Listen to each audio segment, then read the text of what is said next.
Okey, masih lagi bersama kami di Wanita. Hari ini kita nak cerita tentang khasiat roti dan yang pastinya tadi kita dah tunjuk serba sedikitlah cara paling shortcut untuk buat sourdough. Tapi ini hasilnya, cuma kita nak tahu dari segi kepelbagaian untuk kita jadi dia hidangan yang menarik. Kalau boleh Puan Yati kongsikan. Okey, kalau tengok kat sini saya ada ini dipanggil roti artisan. Dia dibuat daripada sourdough, tak menggunakan yeast.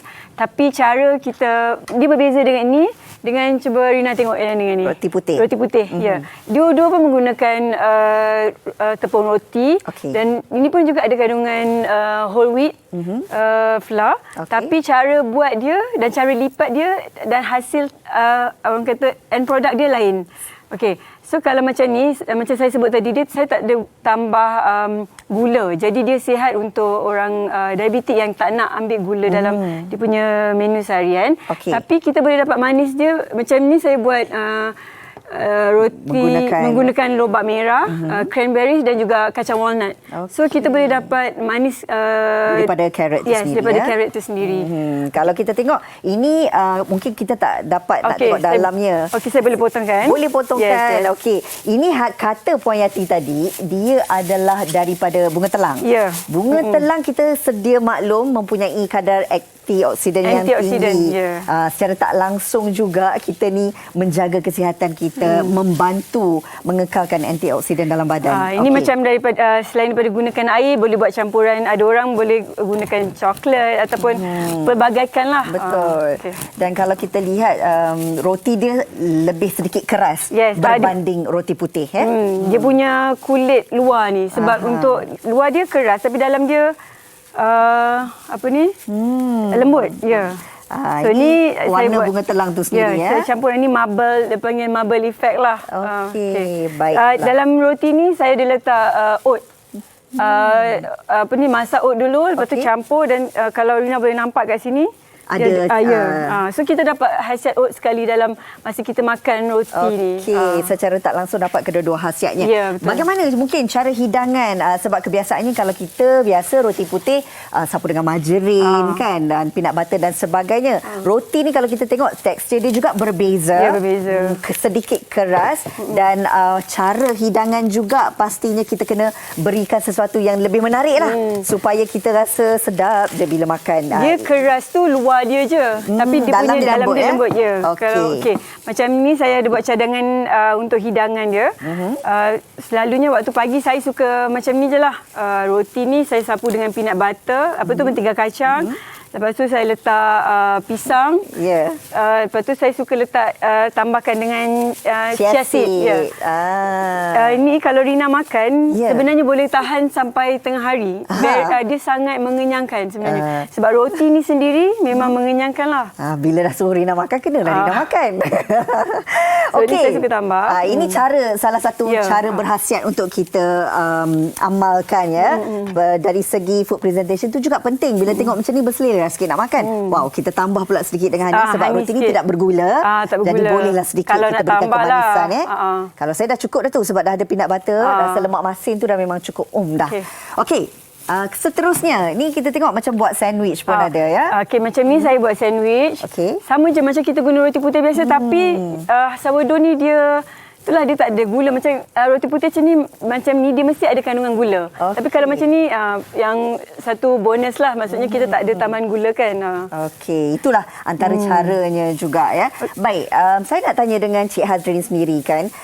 Ramai dalam kalangan kita yang ada pemikiran bahawa kalau diet tak boleh makan nasi langsung. Jadi saya perlu alih cita rasa saya untuk makan roti. Tapi bila kita dah amalkan pemakanan roti ni Cik Hazrin, kita tak nampak hasil dia. Berat badan tu tak turun-turun pun. Kita salahkan roti. Jadi siapa yang bersalah sekarang ni Cik Azrin? Salah siapa ya? Salahnya salah kira kalori lah. Sebabnya punca gemuk berat badan berlebihan ini adalah bila kita ambil jumlah kalori yang tinggi. So kita tahu roti pun ada kalori, nasi pun ada kalori. Kalau kita nak menggantikan nasi dengan roti itu boleh sebabnya mereka adalah dalam golongan karbohidrat. So dalam basic diet kita perlu ada karbohidrat, protein dan lemak. So kalau in term of karbohidrat kita boleh gantikan. Tak ada masalah. Cumanya kita kena tahu jumlah porsi yang sesuai macam saya sebut tadi. So means kalau kita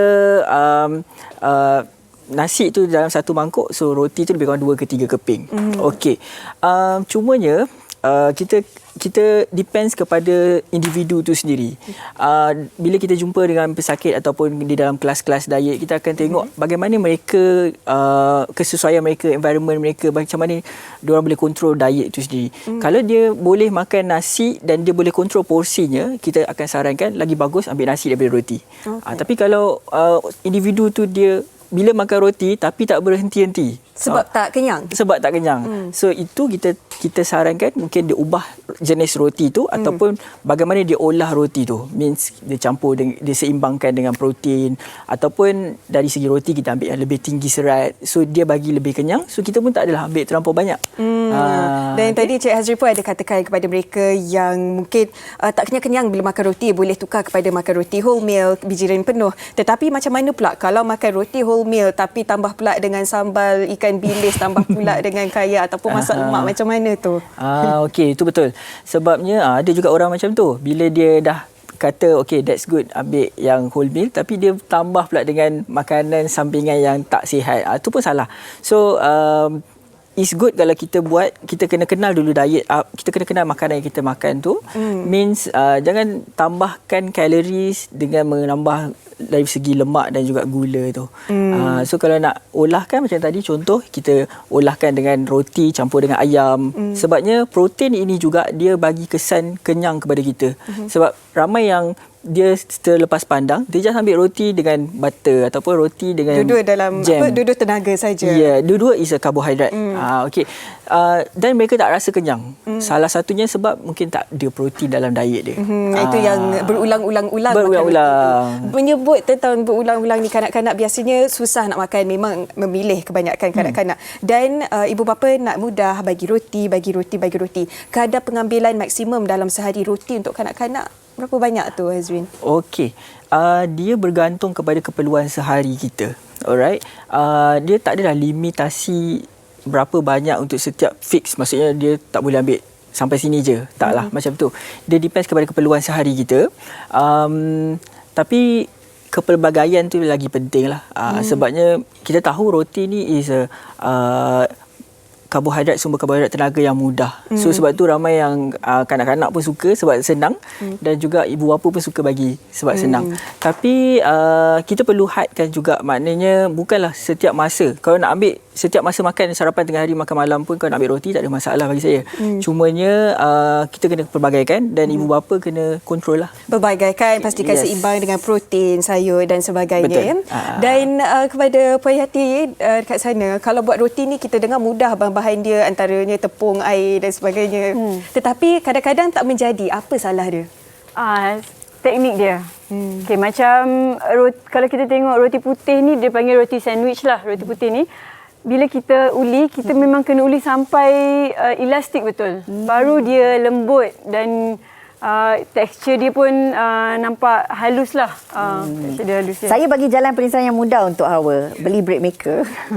Pasti senang dan pasti menjadi. Okey, kita dah tunjuk tadi pelbagai cara. Ini salah satunya juga kalau kita makan salad, kadang-kadang roti yang berlebihan tu kita boleh juga jadikan dia crouton.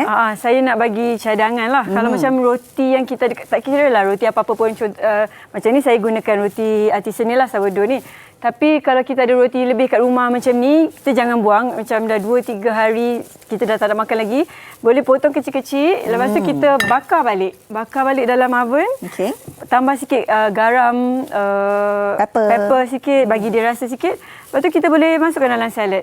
Ada juga yang orang makan dengan sup cendawan, sup brokoli. Macam-macam cara sebenarnya. Selalu kita fikir bila roti tu dah tak lalu nak makan, kita buang macam tu je. Tapi ini betul. Salah satu cara kita buat sendiri, tak payah beli crouton. Okey, bagi anda yang nak tahu lebih lanjut berkenaan dengan roti-roti berkhasiat ni, bagaimana mungkin caranya di Instagram Puan Yati? Okey, boleh pergi ke Instagram saya, Yada Yati, ataupun Facebook saya, Yati Shah. Baik, Instagram Yada Yati, kalau buka kat situ mata anda berpinar tengok dengan pelbagai roti yang sangat menarik. Pastinya anda juga terbuka selera untuk mencubanya. Boleh terus ke Instagram Yada Yati. Puan Yati, terima kasih banyak-banyak bersama kami hari ini di Wanita Hari ini untuk berkongsi pelbagai khasiat roti, terutamanya sourdough lah. Sambil-sambil potong roti tu saya nak rasa yang mana yang sesuai sebenarnya. Okey, macam ni saya bagi cadangan kalau orang vegetarian, dia tak nak ambil daging. Kita boleh buat macam ni jugalah, roti dengan tomato. Macam sangat mudah. Dan kita letak minyak zaitun, gula, garam, pepper dan juga daun basil. Terima kasih Puan Yati. Saya nak rasa sekejap saja Hawa boleh terus bersama Cik Hazrin. Sekejap lagi saya tinggalkan sikit. Okey, silakan. Saya nak tukar rasa selepas ni. Baik, Encik Hazrin, nampaknya kita pun dah sampai ke penghujung perbincangan. Tapi mungkin boleh juga Encik Hazrin kongsikan bersama penonton Wanita Hari ini tentang pengambilan roti. Tidak usah risau, tetapi mungkin ada tips-tips dia kepada mereka. Okey, so kepada penggemar roti, pertama sekali, walaupun kita tahu roti ni ada banyak khasiatnya, tapi kita perlu ambil secara sederhana. Taklah kita hari-hari makan roti je, satu buku satu hari. Taklah, kita ambil secara sederhana. Kepelbagaian itu yang paling penting. Okey, yang kedua, bila kita pilih roti yang terbaik kepada diri kita. Kita fikirkan mana yang target kita. Maksudnya kalau kita nak capai serat yang tinggi, lagi baik kita ambil yang jenis roti yang mempunyai serat yang lebih tinggi. Kalau dia tak ada masalah dari segi nak kawal serat ataupun tidak, dia boleh ambil roti putih tapi kita olahkan dengan lebih baik. Contohnya macam tadi kita ada sayur, ada protein, kita letak buah-buahan, so itu lebih sihat. Okey. Dan yang terakhir lah, maksudnya kalau kita nak makan roti tak ada masalah, cuma tadi first is kepelbagaian lah yang penting. Kepelbagaian dan pastinya seimbang. Dan selain daripada itu, Encik Hazrin, bagaimana pula dengan mereka yang allergic ataupun sensitif kepada gluten, dan kebanyakan roti ada kandungan gluten di dalamnya? Mungkin ada pilihan lain? Okey, so dekat luar sana dah banyak pilihan untuk gluten free. Biasanya mereka akan label lah gluten free, ataupun kalau nak buat sendiri, mereka akan gunakan roti tepung seperti tepung beras, tepung ubi, tepung jagung, yang itu tepung soya pun ada. So boleh pilih dekat pasaran, ada je, tak ada masalah pun. Kalau kepada mereka yang ada gluten allergic, boleh pilih roti yang jenis yang macam tu.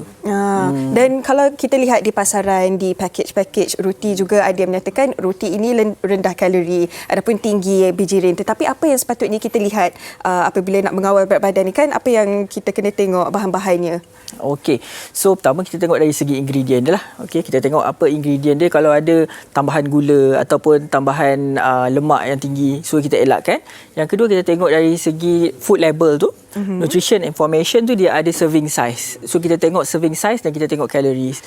Yang ketiga, kita tengok dari segi glycemic index. Sebab sekarang ni dah ada pengeluar-pengeluar roti, dia dah start tulis GI berapa. So pilih GI yang rendah. GI yang rendah maksudnya dia mempunyai nilai 0 hingga 55.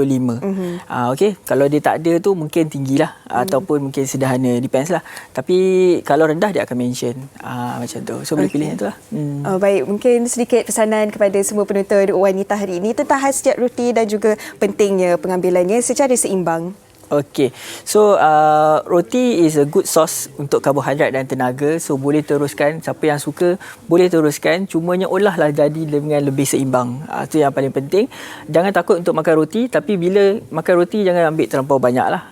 Sebabnya ramai yang silap kerana mengambil terlampau banyak, so then dia punya berat badan tak turun, ataupun mungkin gula dalam darah masih tinggi. So dapatkan nasihat daripada mungkin pegawai dietetik atau pakar pemakanan untuk tahu berapa jumlah yang diperlukan sebenarnya untuk diri kita. Sebab setiap orang berbeza, setiap orang dia mempunyai keperluan dan toleransi yang tersendiri. So that's why bagus kalau dapatkan nasihat daripada pakar pemakanan lah. Baik, apa-apa pun pengambilan makanan anda pastinya secara sederhana dan tidak terlalu lebih, tidak terlalu kurang. Betul. Baik, terima kasih Encik Hazrin atas segala tips dan juga pengisian yang dikongsikan bersama kami di Wanita Hari ini. Dan terima kasih juga kepada Puan Yati sebentar tadi, tahu dah macam mana nak buat roti. Dan kepada anda penonton setia Wanita Hari ini, kita akan kembali lagi selepas ini. Jangan ke mana-mana.